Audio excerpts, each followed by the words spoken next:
Okay, welcome back.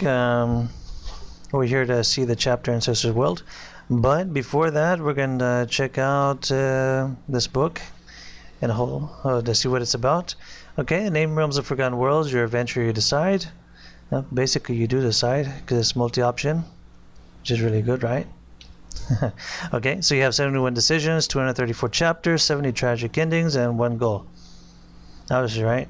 Stay alive or reach book 2. Alright, that's what we want. I have a lot of work ahead of me too to reach book 2 as well. Gotta finish that sometime, maybe not this year, 2019. Okay, this is the way science fiction is meant to be read. Okay, multi-option rules, right? I hope you agree. Okay, so let's check out this chapter. And I got some author's notes too to let you know where my ideas and thoughts during this chapter. Alright, thank you. Okay, so here we are in the book Realms of Forgotten Worlds. This is the second chapter, Ancestor's Home. Okay, so let's get into reading this chapter. Let's begin.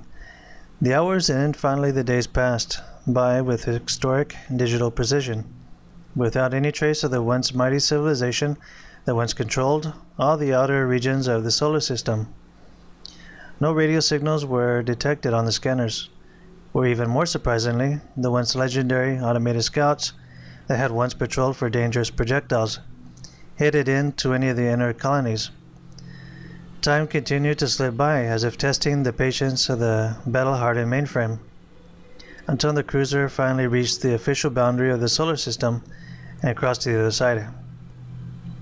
The mainframe immediately knew something was wrong when the first abandoned mining settlement came into view and then finally into scanning range.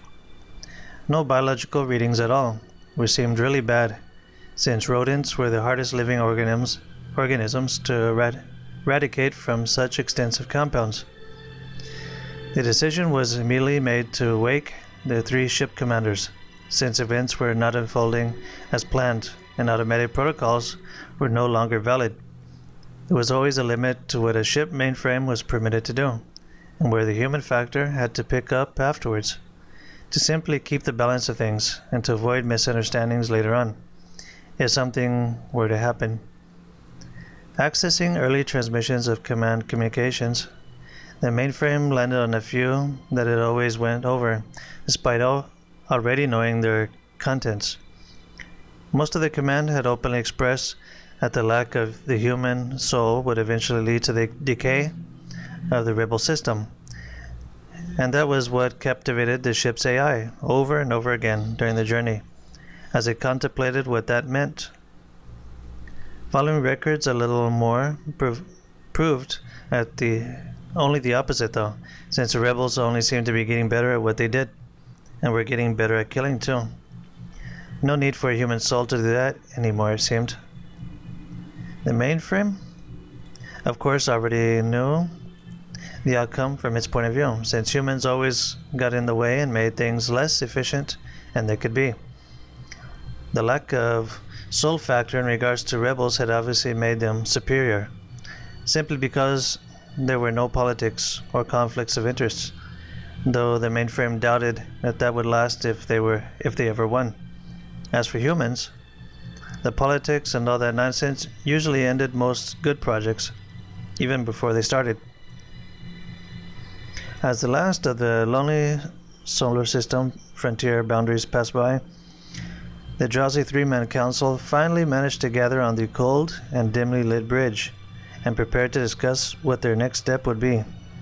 Everything to a rebel attack to a solar disaster would be contemplated in that meeting, but in the meantime, they had their centralized command table loaded with the horrific pictures and scans of the lifeless mining colonies to analyze first. Only a real apocalyptic type tragedy could knock out all of the human settlements on literally all outer planets, and apparently at the same time. That, of course, was something never even contemplated, even the worst case scenarios. With such advanced technology available at the time, they all knew that at least a rodent could survive and even flourish without ever worrying about food or air shortages, due to automated systems, recycling air and water on each colony and outpost. Because of the shocking discoveries, though, they would of course go the rest of the way in with weapons loaded. And the decision to wake the rest of the crew was unanimously dismissed, due in part to the fact that there had always been radio silence for a little over 100 years. Whatever had happened had already happened, they all agreed, but precautions would be taken in any case, as some danger still existed out there. The simple fact was, and each of them already knew it very well, whenever groups of people moved around a ship, there always seemed to be more than enough unexplainable injuries and accidents. They also agreed to the fact that a sleeping spy was better than a walking one, and if there was even one to begin with. The crew scanning process to filter out rebel saboteurs on that particular ship, of course, had been one of the most excruciating ones in the history of crew screening. But it was agreed to stay on the safe side in any case. A few more silent days passed by until the last artificial 18-hour day finally came to a historic end. At that time, a small grayish blue dot finally appeared on the object collision console, before gradually getting bigger and bigger, until what the three men had secretly feared slowly became a painful reality. Although residual radiation blocked much of the initial scanning, the picture and coordinates that were right there in front of everybody didn't need much analysis to come to any other conclusion. Cities and other urban structures were pretty much gone, and although there was still an abundance of plant and animal life, the presence of any human civilization was pretty much gone. A couple of semi-functional satellites passed by in that precise moment, with the powerless moon planetary defense shortly after that, as if saying hello for the inhabitants who couldn't do it for themselves, but no other welcoming party or military activity at all, anywhere. The crew was without words and remained that way for a few more moments before glancing for the exit behind them. It seemed to be avoiding them in the darkness of the shadows the AI imagined due to the minimal power consumption schedule. After a while of just standing there a little more, all three finally agreed in complete silence to take the rest of the day off, instead of discussing what they needed to do next. More than the nerves and anxiety of finding their happy ancestors waiting for them with arms wide open, the ship's AI felt certain that all three captains knew that it meant that the genocide they were facing back home just might be the last of their species after all. Their families and all their friends, all of them were fighting alone without them, while they were out there staring at an empty planet with no allies and no armies. Their 4-year journey had obviously been in vain, and it would take another 4 years to get back. The time to get back had been contemplated before, but the fact of not finding allies was not, since it was simply unthinkable. In reality, it was impossible. The general and popular belief was that their colony had simply been forgotten about by the homeworld as an insignificant settlement, somewhere out there in the blackness of space, probably one of many others. That belief had been pretty common with the younger generation, but there was the next, more scientific theory that said that galaxies had moved strangely, or that something had simply gotten in the way. That was why they couldn't communicate anymore. Either way, the ship's AI knew they had arrived to an empty solar system, and that had severely complicated its set of priorities and plans. After a very reasonable period of time finally elapsed, the ship's eye automatically started to take care of minor routines once again, after sensing that the Human Council wasn't going to be that helpful after all, and assign new tasks like they should be doing. Cryostasis, of course, had numerous effects upon humans, up to 8 hours after being released, but the system knew that the command responsibility was much more important than mere post-cryostasis trauma. The mainframe system immediately resumed scanning of the planet's surface for any sign of human life, or even electrical activity, without further orders, despite conventional procedures that clearly stated that the human commanders had to be responsible for such decisions when available. The search went on and on until late into the night, as the cruiser finally established a carefully balanced orbit with the planet below, out of the way of any orbiting projectiles, but at the same time maximizing the planet's cover to protect them from solar radiation and other possible dangers as well. It would be, of course, a very strategic position to keep them out of enemy view as well, in the very remote possibility of enemy contact, which was, of course, extremely unlikely in that moment. Environmental system calibration followed shortly after the very precise alignment to the planet's orbit finally concluded, and the AI continued to wait for human involvement, though it didn't come. The calibration involved a slow and intricate recalculation of all environmental controls, followed by a very controversial atmospheric sample and exposure to the world's microbial inhabitants, the atmospheric pressure change, which also included other possible variations like temperature and radiation exposure.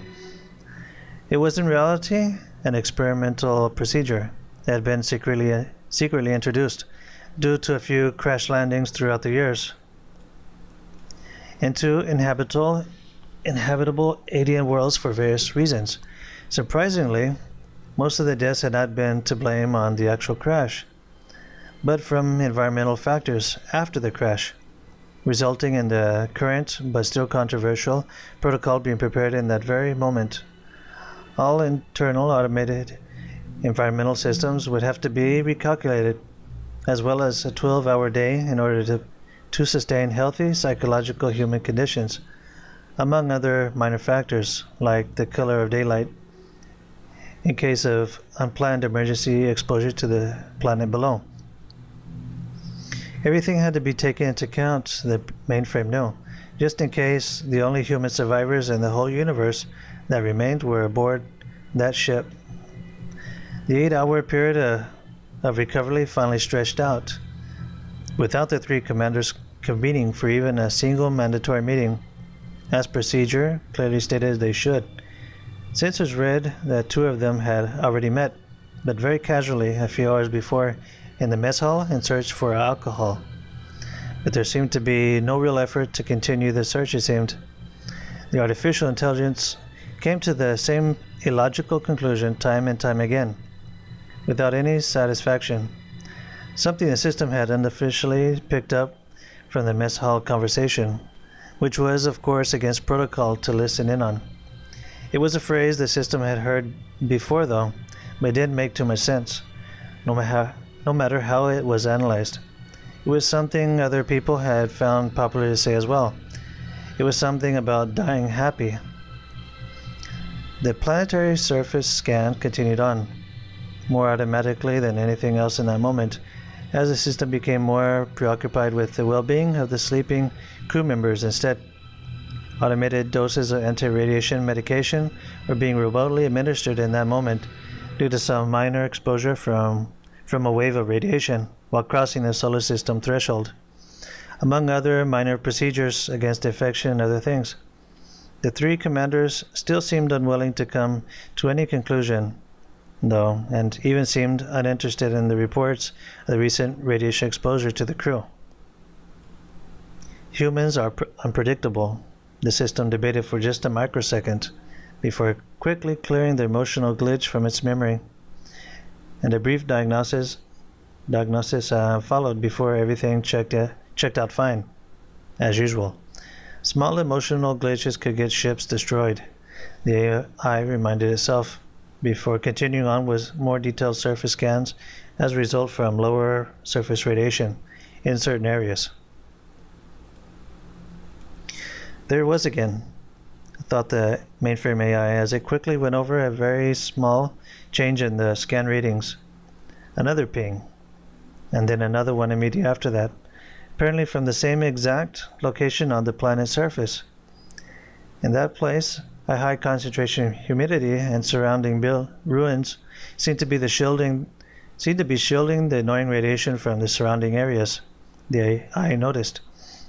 There was still something generating electrical activity down there, the system concluded, before it prepared to fire thrusters to slow their orbit in order to remain over the same exact planetary location. The following shake of the ship seemed to simultaneously get the three commanders' attention. As the mainframe AI detected all three slightly intoxicated individuals immediately start to move in the direction of the bridge.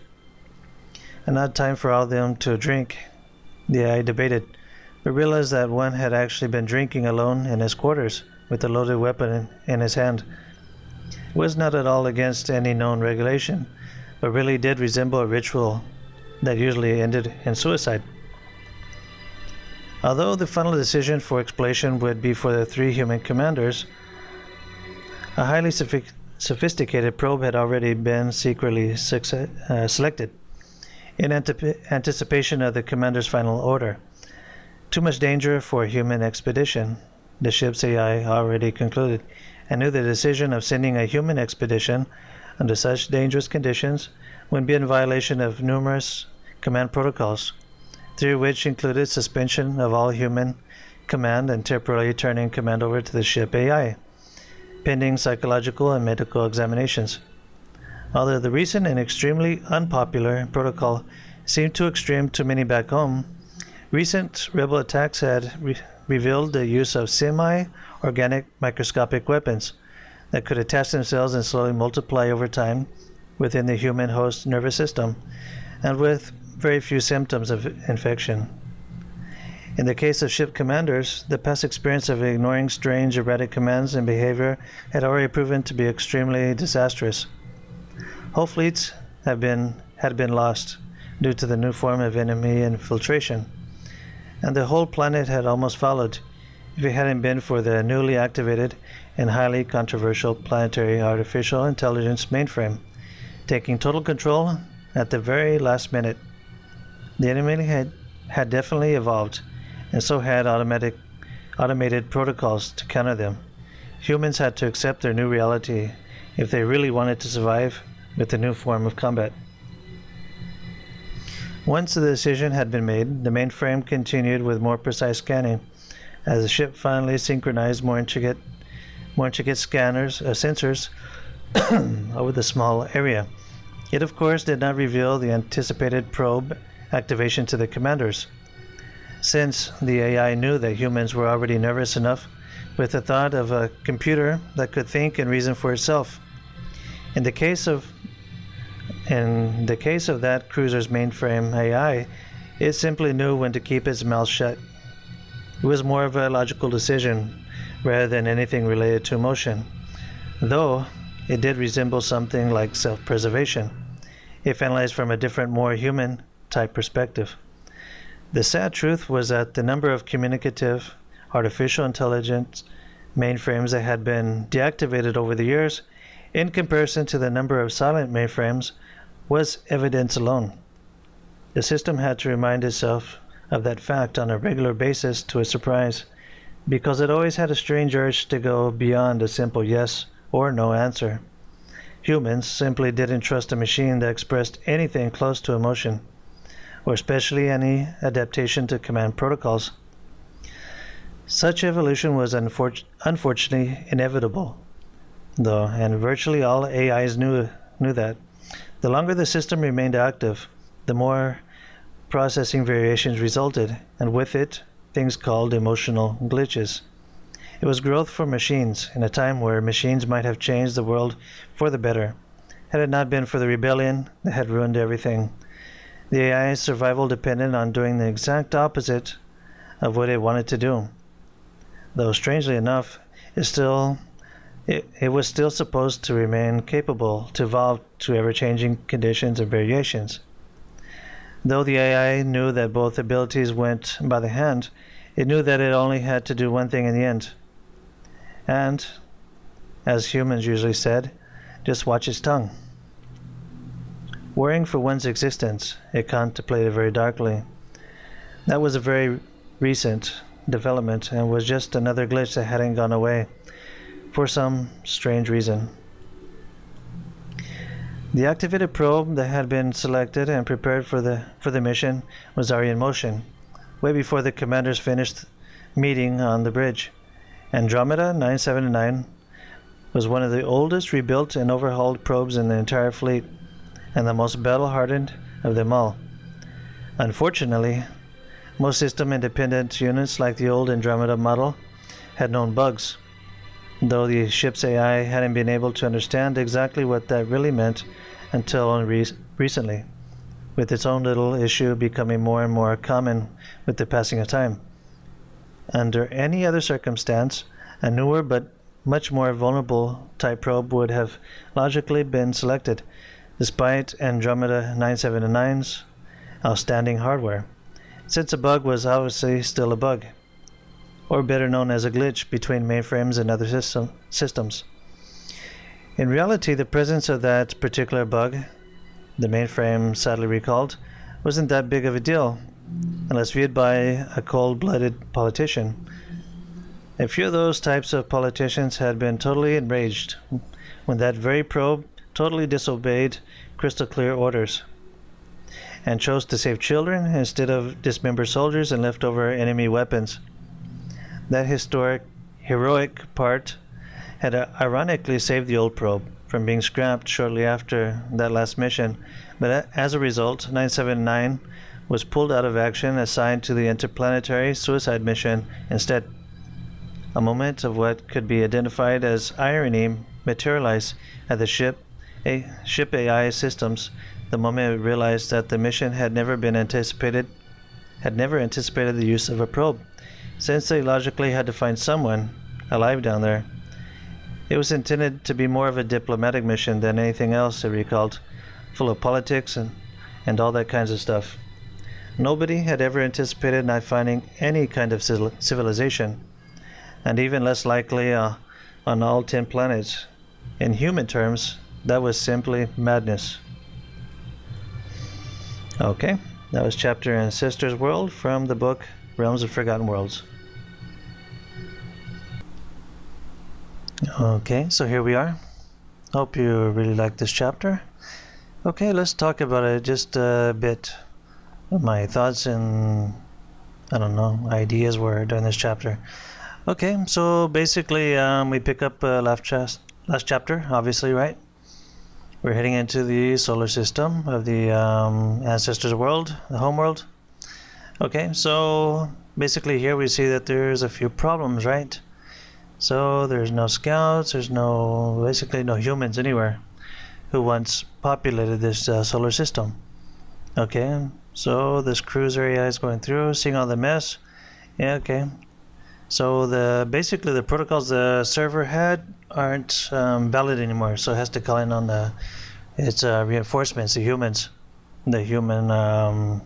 say the captains. There's three human captains. Okay, so basically that's where it knows, okay, to stop being the pilot, the boss, calling the humans. All right, so we're going to explain basically the scenario with the ship is seeing. Okay, so basically humans had populated the whole solar system here. You could say from Earth, from where we are here, to Pluto. Maybe a little bit more than that. Our solar system goes on a little bit more. Okay, so it's basically seeing all these human settlements, mining places and stuff. They're all abandoned. Okay, well, you could say basically that kind of freaks out the AI, calls on the humans to help it out, because everything's being recorded, so humans can go back in and see what happened, why weren't they called on, and probably want to deactivate the server if it did anything different, deviating from plans. Okay, so goes on to explain the technology here used. So it's saying it's pretty severe because even rodents are detected. Okay, you can even go on to say biological life. Biological, obviously, right? That's what it said. Meant to say bacteria and stuff like that. Okay, so the technology basically has a water and air circulation systems. Okay, so it's saying that's probably not good. since these things were supposed to be operational still. Okay, so alright, so we get into like real life stuff here. Not like a fantasy where the captains, 3 human captains, wake up and everything's fun and okay, they're gonna play hero and all that. Probably what would really happen, 3 captains wake up and they see all this. Probably like this, right? And go into like a depression, go drinking and think about taking their lives, right? Okay, so that's basically what I did. I didn't try to pretty it up like a little cake or something. Basically real life. This is probably what would really happen. Okay, people had just left all their family on their planet back home. They're traveling here and they see all this. Okay, it's time to go look for the whiskey. Okay, so that's what happens. And they go looking for the whiskey. Okay, and the ship AI, since it's reached some kind of consciousness, it starts to analyze all of this and debate on what it's going to do. Okay, it's kind of like a dilemma for the system. Okay, so it has a priority to keep all the crew alive. Seeing the captains act like this, it's wondering what's going on, trying to understand it. Okay, a little dilemma there. Okay, we go back and talk about cryostasis. Okay, these 3 human captains still have the effects of post-cryostasis. It's the 8 hours after cryostasis. That's in theory supposed to be depressing, some psychological pain, stuff like that. Not very comfortable. Okay, but eventually the 8 hours pass and they keep acting the same way. Okay, so that gets the AI to alternate from its original plan. Really, kind of like not really coordinating with the human part. Okay, well, kind of like on the downside. Okay, it doesn't want to be discovered as being something sentient, right? Okay, so basically it gets in line with this this world, this Ancestor's world, the home world.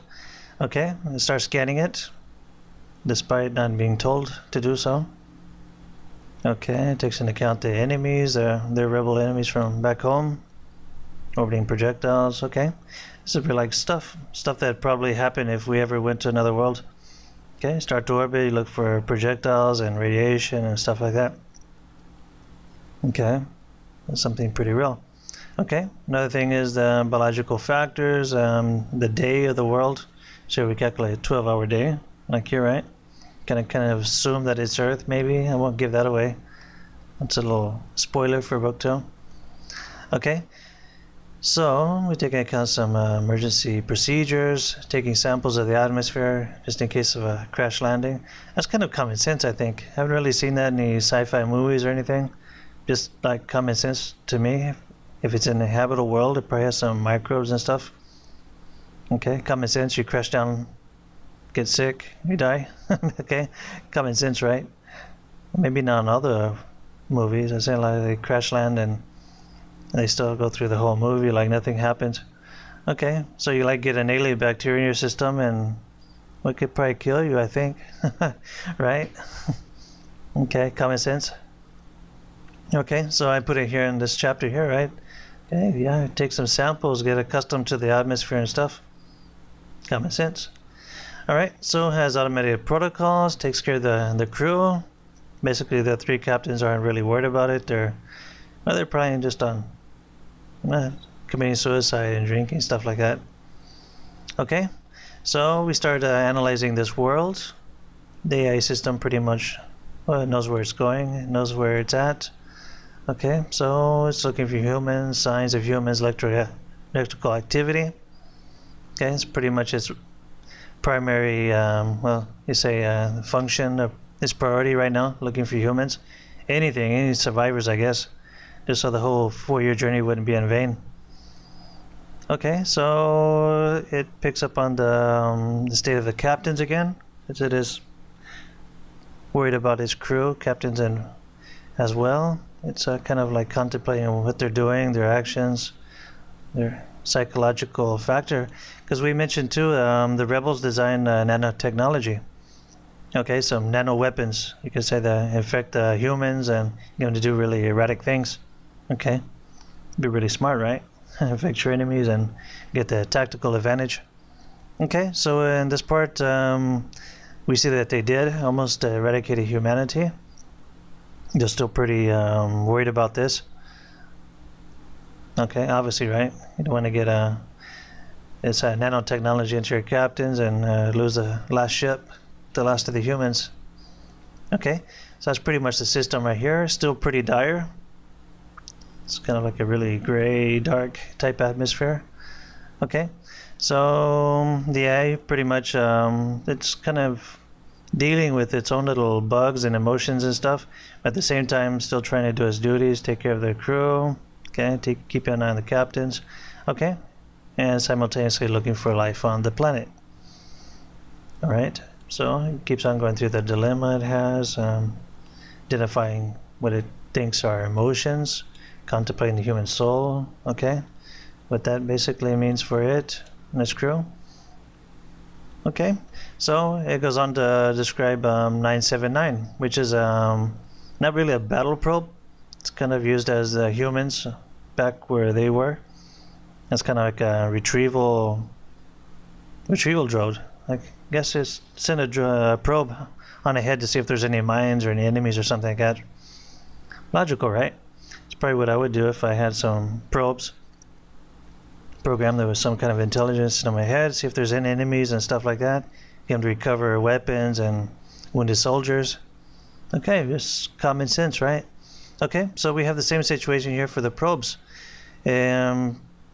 Almost identical to the AI server, though our probe would be obviously much smaller, right? Okay, so it's got this brain circuitry and neural matrix. Okay, it's reached its own level of consciousness. You see that here, that chose to save children instead of dismember soldiers and weapons. Okay, that's a conscious choice. Okay, so pretty much they knew that this probe had reached some kind of consciousness. Instead of deactivating it, they sent on the suicide mission. Okay, really, probably not really a suicide mission, but they'd see here that they planned it to be a diplomatic mission. So probe was probably going to be on standby for the whole mission, going there and coming back.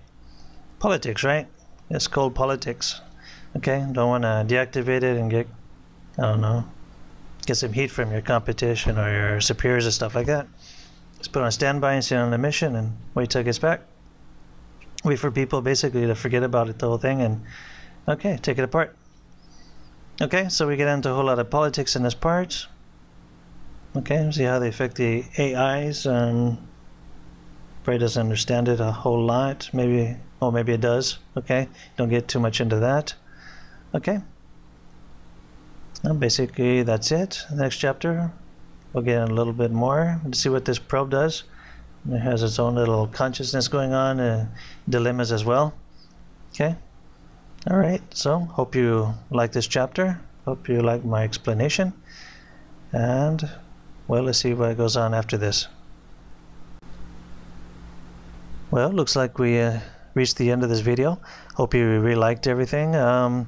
Don't forget to write your comments, any ideas, anything below. Any ideas can make this video better. Okay, constructive ideas, right? Okay, so don't forget thumbs up icon. That helps us out. More morale-wise and economy. We're not monetized yet, but we hope to be soon in the future. And yeah, just remember, you can always visit us on Facebook, and you can check out the EPUB version of this book or the interactive PDF. Okay, either one you like or the interactive one is available as well. Okay, again, I hope you really like this video, and I hope to see you soon. Goodbye.